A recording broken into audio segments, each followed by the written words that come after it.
Today, we're talking about a chapter in history that many people don't learn in school, but that has shaped ongoing struggles for justice in Africa.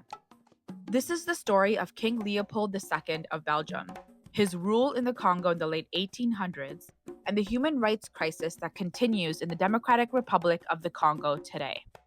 King Leopold II was the monarch of Belgium from 1865 to 1909. Although Belgium didn't officially colonize the Congo at first, Leopold managed to take control of the territory as his personal property, calling it the Congo Free State. Nations of Europe recognized him as its sovereign ruler in 1885.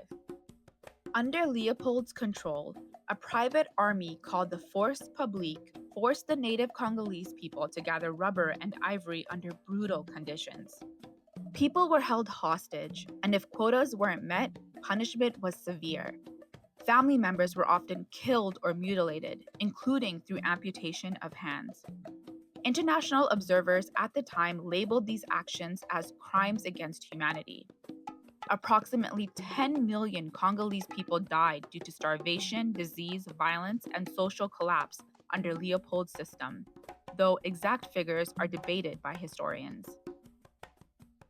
Reports like the 1904 Casement Report, compiled by British diplomat Roger Casement, documented gruesome accounts of killings, mutilations, and torture inflicted on Congolese communities. These shockingly detailed accounts helped spark public outrage, and eventually, Leopold was forced to hand over control of the Congo to the Belgian government in 1908. Although Leopold's personal rule ended over a century ago, the history of exploitation and violence set patterns that have influenced the region's political and social struggles to this day. The area that was once the Congo Free State is now the Democratic Republic of the Congo, also known as the DRC, a country still grappling with ongoing conflict and grave human rights abuses. Today, armed groups such as M23 and competing forces continue to commit serious rights violations, including summary executions, sexual violence against civilians, and forced displacement. According to Amnesty International, millions of people have been displaced, women and children face widespread violence, and civilians are frequently caught between warring parties. So, how can people like you help? First, educate and share. The first step is awareness. Share accurate information like this and promote the voices of Congolese activists. Second, support human rights organizations. There are credible groups working on the ground and internationally. Organizations documenting abuses and advocating for victims' dignity and justice, like Amnesty International and UN human rights bodies.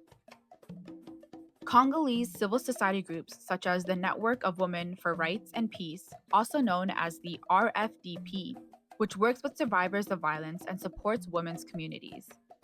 Lastly, NGOs focused on advocacy and peace, such as Falling Whistles, which raises global awareness and funds to support peace initiatives. The third thing you can do to help is to donate thoughtfully. Financial contributions matter. Support reputable humanitarian and human rights organizations addressing both urgent needs and long-term community empowerment. Fourth, advocate for policy change. Encourage governmental and international bodies to support accountability, conflict resolution, and protections for civilians. Understanding history isn't just about knowing the past. It's about recognizing how patterns of injustice echo through time. Together, we can amplify voices, support human rights, and work towards peace and dignity for all people in the Congo and around the world. Thank you for watching. Please remember to like, share, follow, and subscribe to my channel for more content that focuses on human rights, politics, and social issues. Until next time, and with love always, Echo.